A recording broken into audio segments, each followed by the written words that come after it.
बिस्मिल्लाहिर्रहमानिर्रहीम। अस्सलामु अलैकुम वरहमतुल्लाहि वबरकातुहू। 9th क्लास के तमाम स्टूडेंट्स को खुशामदीद कहते हैं। आज के लेक्चर में अज़ीज़ तलबा, आज हमारा चैप्टर 9 का जो लेक्चर है वो इलास्टिक पोटेंशियल एनर्जी की डेरिवेशन पर है। आपको हमने बताया था कि इलास्टिक पोटेंशियल एनर्जी क्या होती है। अगर एक स्प्रिंग को स्ट्रेच कर दिया जाए या कंप्रेस कर दिया जाए तो हम ये फील करते हैं कि हमारे हाथों के ऊपर एक फोर्स लग रही है जो स्प्रिंग लगा रहा है और स्प्रिंग वापस जाने के लिए बेचैन है अपनी उस पोजीशन तक जिस पोजीशन पे ये नॉर्मल वे में रखा जा सकता है, स्ट्रेच करने से पहले या कंप्रेस करने से पहले। इस इलास्टिक पोटेंशियल एनर्जी को 1/2 kx² के बराबर हमें प्रूफ करना है। और k क्या चीज है? k is the spring constant और x क्या है? इसमें x वो डिस्प्लेसमेंट होगा जो हम स्ट्रेच करने पर या कंप्रेस करने पर हासिल करेंगे। एक डायग्राम जो यहां पर हमने बनाई है इस पर थोड़ा सा गौर कर लेते हैं। दो सिचुएशंस हैं, नंबर 1 नंबर 2। एक स्प्रिंग है जिसका ये एंड तो फिक्स है, यहां पे एक ब्लॉक रखा हुआ है और ये बिल्कुल नॉर्मल कंडीशन पर इस वक्त ब्लॉक है, ना इसके ऊपर कोई फोर्स लग रही है, ना कंप्रेस हो रहा है, ना ये इसको स्ट्रेच किया जा रहा है, तो ये बिल्कुल अपनी नॉर्मल पोजीशन पर है। इस पोजीशन को हम कह देते हैं पोजीशन ए। ठीक है, ये पोजीशन है हमारे पास, पोजीशन ए। ठीक है, उसके बाद फिर हमने क्या किया कि इसके ऊपर एक फोर्स लगाई, इसके ऊपर एक हमने फोर्स लगाई F और यहां से इसको खींचना शुरू कर दिया। मैं इसको यहां से शो कर देता हूं, ये ऐसे, ये हमने फोर्स लगाई और इसको खींचना शुरू कर दिया और इसको पॉइंट B तक ले आए। पहले हम कहां पे थे? पॉइंट A पर थे। अब पॉइंट A से कहां पे पहुंच गए? पॉइंट B तक पहुंच गए। ठीक हो गया।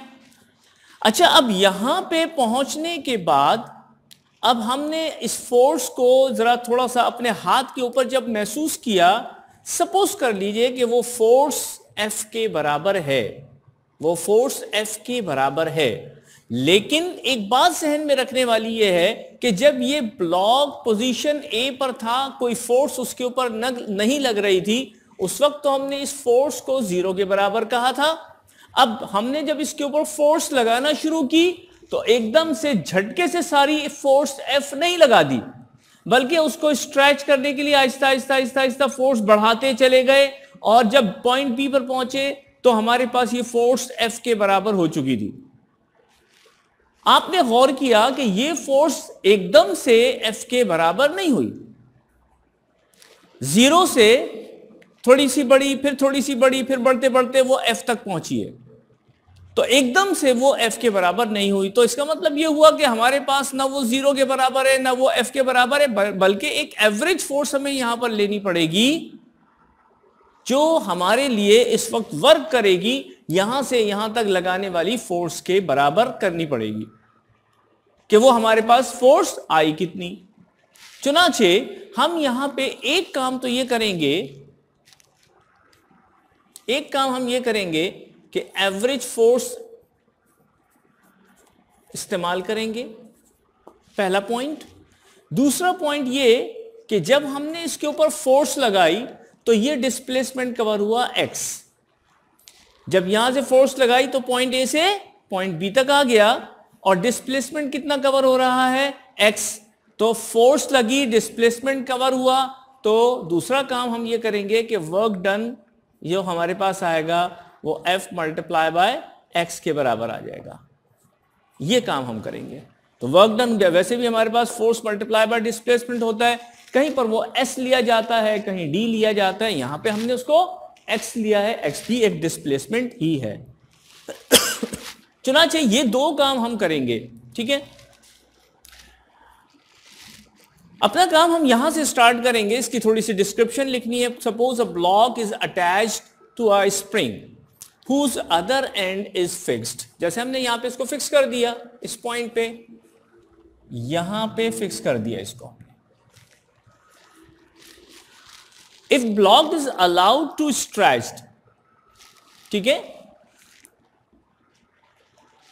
अलाउड टू स्ट्रेच, यानी इसको हमने स्ट्रेच किया, खींच लिया यहां से लेके यहां तक, तो क्या हुआ, इट डिस्प्लेसेस थ्रू एक्स, इस एक्स डिस्प्लेसमेंट के थ्रू ये डिस्प्लेस हो जाएगा, आगे बढ़ जाएगा फ्रॉम ए टू बी, ठीक है। अच्छा, उसके बाद now there are two situations, मैंने जैसे अभी यहां पर दो डायग्राम्स आपके पास बनाई है, नंबर 1 नंबर 2, तो ये दो सिचुएशंस हमारे पास हैं। पहली सिचुएशन में जीरो फोर्स लग रही है, zero force is measured at A and force F is measured at B. जो मैंने अभी आपको जबानी एक बात बताई, बिल्कुल यहां पर उसी बात को हमने तस्करतन कह दिया। अब ये एक ऑब्वियस बात है कि जितनी ज्यादा फोर्स लगेगी डिस्प्लेसमेंट उतना ही ज्यादा होगा, और जितनी कम फोर्स लगेगी डिस्प्लेसमेंट उतना ही कम होगा। तो दोनों डायरेक्टली प्रोपोर्शनल हो गए। जब दोनों डायरेक्टली प्रोपोर्शनल है तो force is directly proportional to x लिखा जा सकता है, और जब इस प्रोपोर्शन के साइन को हम खत्म करते हैं तो एफ इज इक्वल टू एक कांस्टेंट के लगाते हैं और इक्वल लगा देते हैं, तो ये हमारे पास क्या बन जाएगा, F is equal to k x, एक इक्वेशन बन जाती है। ये के हमारे पास क्या है, स्प्रिंग कांस्टेंट। अब हर सिचुएशन में या हर दफा के एक्सपेरिमेंट में एक जैसा स्प्रिंग तो इस्तेमाल नहीं हो रहा, किसी का डायमीटर ज्यादा, किसी की स्ट्रेंथ ज्यादा, तो के किसी भी स्प्रिंग के लिए, एक फिक्स स्प्रिंग के लिए तो कांस्टेंट होगा, लेकिन अगर स्प्रिंग चेंज कर दिया जाए तो ये कांस्टेंट उससे मुतालिक भी यानी चेंज होता चला जाएगा। तो हम यहां लिख देते हैं कि where k is equal to spring constant,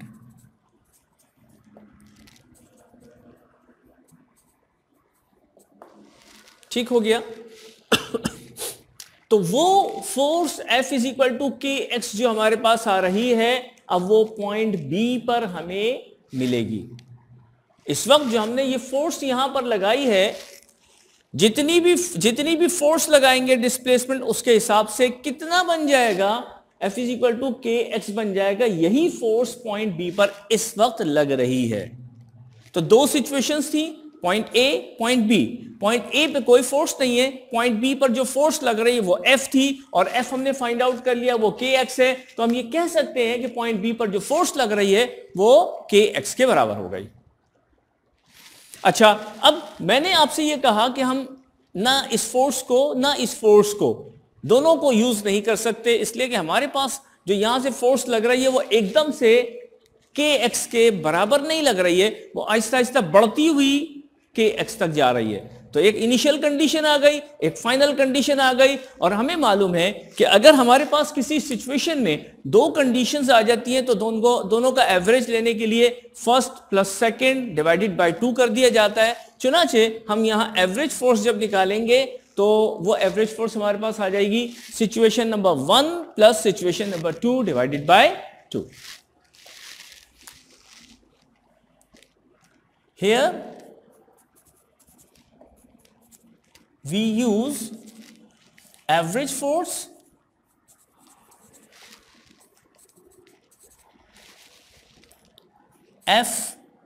AV for the average, ठीक है, which is given by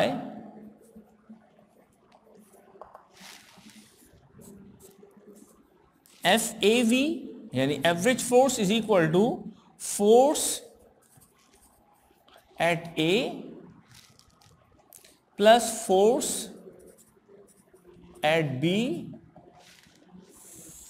divided by 2। Force at point A 0 है, फोर्स एट पॉइंट बी के एक्स है, तो एवरेज फोर्स हमारे पास कितनी आ जाएगी, ये तो खत्म हो गया, के एक्स डिवाइडेड बाय 2, ये हमारे पास एवरेज फोर्स आ रही है।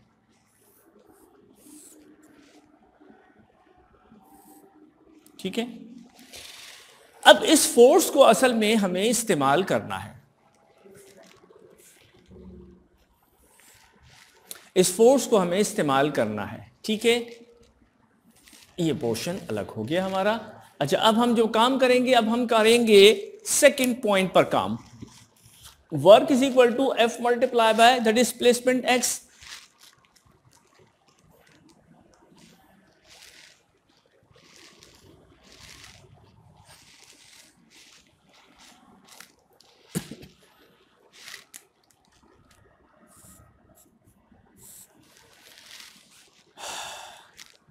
Now, work is done when block is stretched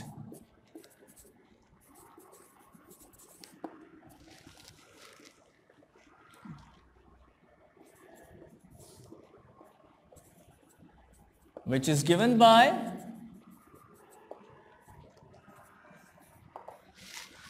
W, that is the work, is equal to F, लेकिन F कौन सी होगी यहाँ पे? एवरेज फोर्स डॉट मल्टीप्लाई कर रहा हूं मैं X। ठीक है, इस X का हम तस्करा पहले भी कर चुके हैं। अब यहां पे क्या बना? F, ये जो वैल्यू थी हमारे पास क्या है? KX डिवाइडेड बाय 2, ये हमने यहां से ली जो अभी हमने कैलकुलेट की है, मल्टीप्लाई बाय X। तो ये क्या बन गया? अगर मैं इसको यूं लिख दूं, हाफ अलग कर दिया, के अलग कर दिया, x से x मल्टीप्लाई हो जाएगा तो ये x स्क्वायर हो जाएगा। ये हमारे पास क्या आ रहा है? w is equal to half के एक्स स्क्वायर। ये w हमारे पास वर्क डन है, वर्क डन है। ये वर्क डन क्यों हुआ? इलास्टिक पोटेंशियल एनर्जी स्टोर होने की वजह से ये वर्क डन हुआ। चुनाचे हमारे पास ये जो इलास्टिक पोटेंशियल एनर्जी है ये इस वर्क डन के इक्वल हो जाती है। याद रखिएगा, कोई भी वर्क डन होता है उसके पीछे एक एनर्जी काम कर रही होती है, उस एनर्जी की वजह से वो वर्क डन होता है।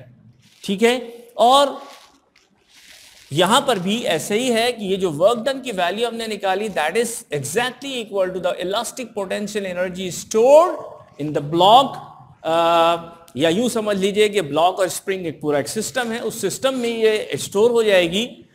चुनाचे therefore this work done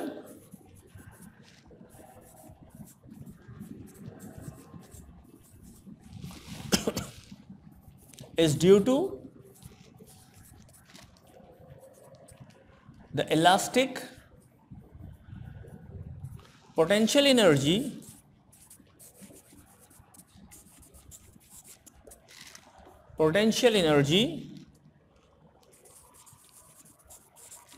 stored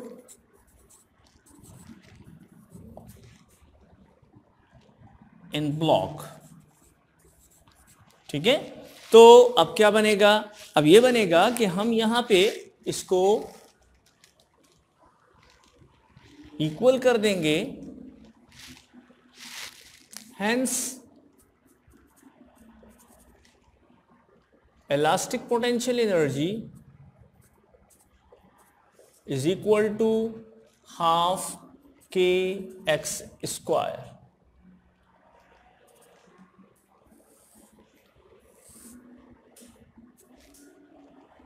ठीक है, ये प्रूफ हो गया हमारे पास।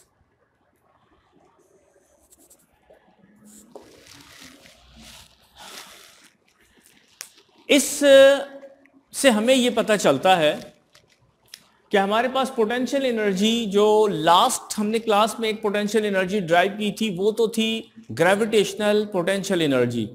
ग्रेविटेशनल पोटेंशियल एनर्जी हमारे पास हाफ के एक्स स्क्वायर के बराबर नहीं थी, इसलिए कि उसमें हमने कोई स्प्रिंग इस्तेमाल नहीं किया था। उसमें कोई भी बॉडी जो कि कहीं पर अगर उठा के किसी हाइट पर ले जाते हैं तो वो हाइट की या पोजीशन की वजह से होती थी और उसके ऊपर ग्रेविटेशनल फोर्स का इम्पैक्ट होता था, इसीलिए उसको ग्रेविटेशनल पोटेंशियल एनर्जी कहते हैं।